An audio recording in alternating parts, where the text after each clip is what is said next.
তারেক জিয়ার জন্য সাজানো পরিস্থিতি মুহূর্তেই ব্যর্থ করে দিচ্ছে জামাত ইসলামী। হ্যাঁ, জামাতের সজাগ দৃষ্টি, জামাতের স্মার্ট পলিটিক্স, জামাতের টাইমলি পলিটিক্স, জামাতের সাহসী পলিটিক্স, জামাতের ন্যায্যতার পলিটিক্স, জামাতের ইনসাফের পলিটিক্সে তারেক রহমানের বাংলাদেশ প্রত্যাবর্তন মুহূর্তে মারা খাচ্ছে, ধরা খাচ্ছে। আজিব, বিএনপি সাজানো সংসারে আগুন দিয়েছে জামাত। হ্যাঁ, এটা অবৈধভাবে সাজানো সংসার। জামাত কাজটা করলো কি দেখেন। তারেক রহমান বাংলাদেশে এসেছে, ইটস ভেরি সিম্পল, বাংলাদেশে আসবেন, কিন্তু এমন একটা ভাব যে আয়াতুল্লাহ খমিনি বাংলাদেশে এসেছেন বাংলাদেশকে স্বাধীন করে, অথচ তারেক রহমান কোনো অবদান নেই।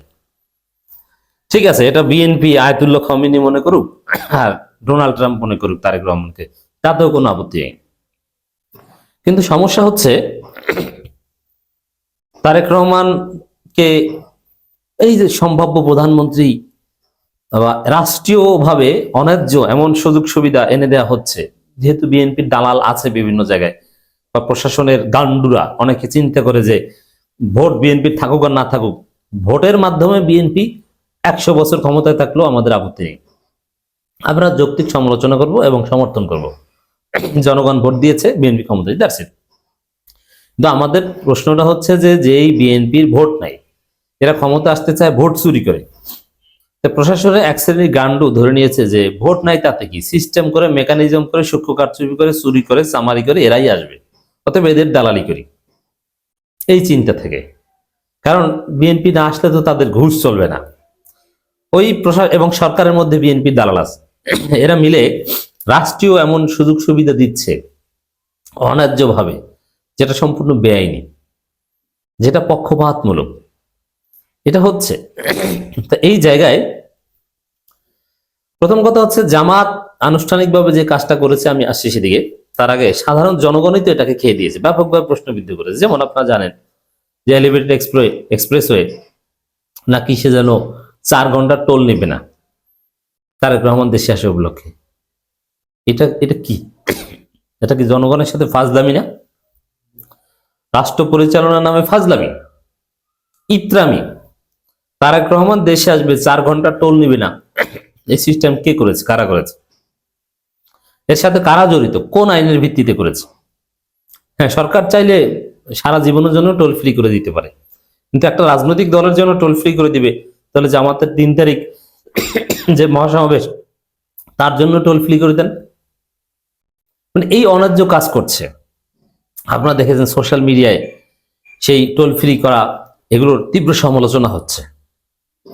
এবং প্রত্যেকটা, এই যে ট্রেন ভাড়া করেছে ঠিক আছে, কিন্তু শিডিউল মারা বা নানান বিষয়ে অব্যবস্থাপনার কারণে অলরেডি ট্রেনে কাটা পড়ে মারা যাওয়ার ঘটনাও ঘটেছে শুনলাম, আই এম নট শিওর। ঘটবে, আরো কিছু লাশ টাশ পাবেন। তারেক রহমানের বাংলাদেশ প্রত্যাবর্তন শুরুই লাশ দিয়ে। আগের দেশে আসার আগের দিন রাতে আপনারা দেখেছেন মগবাজারে বোমা হামলায় একজন নিহত হয়েছে। কেমন যেন তারেক রহমানের সাথে একটা লাশের গন্ধ আমি খুঁজে পাই। তো এই জায়গায় এই যে রাষ্ট্রীয়ভাবে নিয়ম লঙ্ঘন করে অন্যায্য সুবিধা, তারপর আবার নির্বাচনের তফসিল ঘোষণা করার পর এই ধরনের সুবিধা দেয়া, যেখানে মোটরসাইকেল শোডাউনও নিষেধাজ্ঞা এক প্রকার, আর সেখানে তারা তারেক রহমানকে আয়াতুল্লাহ খমিনি বানিয়ে পুরো ঢাকার শহরে একটা কৃত্রিম হাইপ তৈরি করতে চায়। মানে ভিভিআইপি সুবিধা অঘোষিতভাবে নিয়ে দিচ্ছে, পুরো রাস্তা বন্ধ, অগ্রিম দুঃখ প্রকাশ করে, মনে হয় যেন প্রেসিডেন্ট না প্রধানমন্ত্রী যাচ্ছে। এগুলোর তো কোনো যৌক্তিকতা হয় না, এগুলোর কোনো ভিত্তি নেই। তিনি আসবেন, থাকবেন, তিনি বাংলাদেশের নাগরিক, কিন্তু অবৈধ সুবিধা তাকে কেন দেওয়া হবে? এবং কয়েক সেকেন্ডের মধ্যে তিনি ভোটার হয়ে যাবেন, এটা কোন সিস্টেমে আছে? বাংলাদেশের সবাই কেন পারে না, তিনি কেন পারবেন?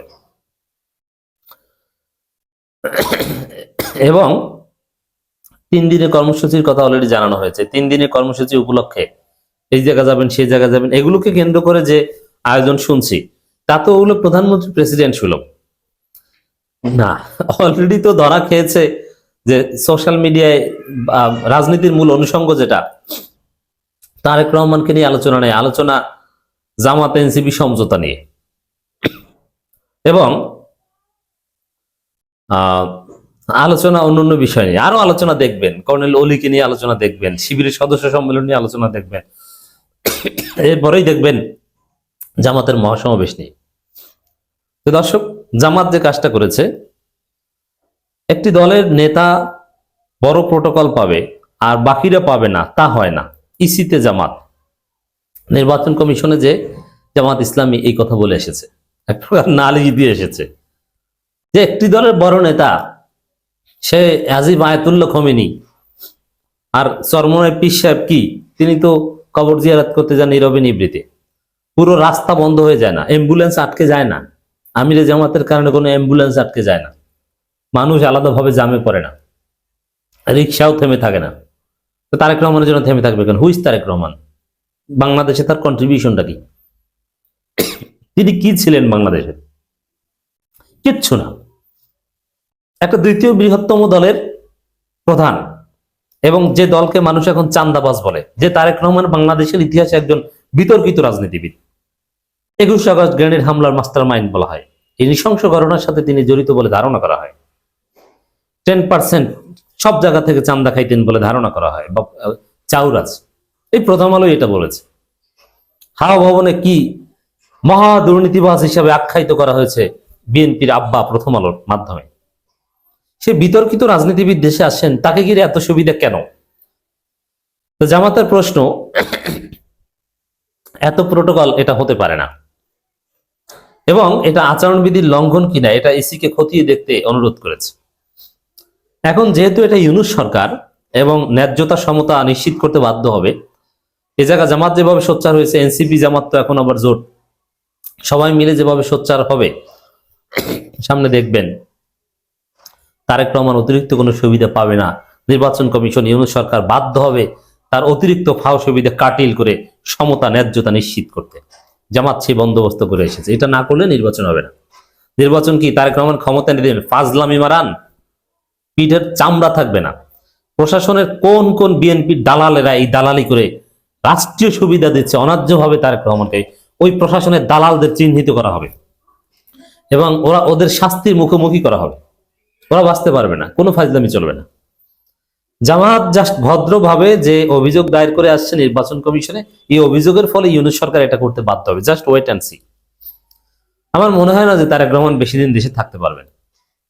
বিএনপির ভারপ্রাপ্ত চেয়ারম্যান তারেক রহমান দেশে ফিরছেন, তাকে ঢাকায় সংবর্ধনা দিচ্ছে বিএনপি।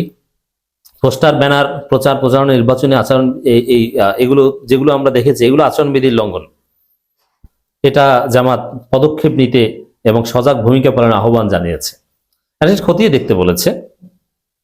তো জামাতের একটা প্রতিনিধি দল সেখানে গিয়েছে। পোস্টার, ব্যানার জামাত যে 48 ঘন্টার নির্দেশনা ছিল সরিয়ে ফেলেছে, কিন্তু বিএনপি সরায়নি।